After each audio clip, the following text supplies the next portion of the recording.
Finally DAIICTના JEE through જે admission હોય છે એમના ફોર્મ એમની વેબસાઇટ ઉપર ઓપન થઈ ગયા છે. DAIICTની જો હું વાત કરું તો DAIICTના જે ફોર્મ ઓપન થયા છે એમાં એપ્લિકેશન ઓનલાઈન એપ્લાય કરવાની સ્ટાર્ટિંગ ડેટ 24 માર્ચ 2026 છે અને એન્ડ ડેટ 1 જૂન 2026 છે. જેના ઇન્ટેકની હું વાત કરું તો AIR ઓલ ઇન્ડિયા રેન્ક જે JEE થ્રુ એમનું એડમિશન થાય છે એમાં ટોટલ 312 સીટ્સ છે. 312 સીટ્સ માટે અલગ અલગ કેટેગરીની અંદર અલગ અલગ બ્રાન્ચમાં અલગ અલગ સીટ્સ ઉપર એમના એડમિશન એમની વેબસાઇટ પરથી મેરિટ થ્રુ થતા હોય છે.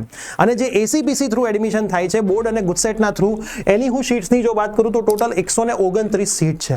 એમાં પણ અલગ અલગ કેટેગરીની સીટ્સ તમે અહીંયા જોઈ શકો છો. આ વખતે 2 બ્રાન્ચમાં ત્યાં વધારો થયો છે એટલે વિદ્યાર્થીઓ માટે બેનિફિટ જ છે. તો ખાસ DAIICTના વેબસાઇટ પરથી JEE થ્રુના ફોર્મ સ્ટાર્ટ થઈ ગયા છે.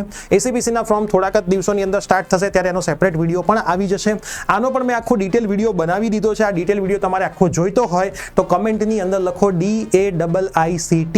તમે લખશો એટલે તમને વિડીયોની લિંક ડાયરેક્ટ DM કરી દેવામાં આવશે અથવા તો આપણી YouTube ચેનલ પ્રિયસર વિદ્યાપીઠ યુટ્યુબમાં સર્ચ કરો અને વિડીયો ચેક કરો, તમને આખી માહિતી ત્યાંથી મળી જશે. અને આવી જ ઇન્ફોર્મેશન માટે અમને એટલે કે પ્રિયસર વિદ્યાપીઠને ફોલો કરવાનું ના ભૂલતા.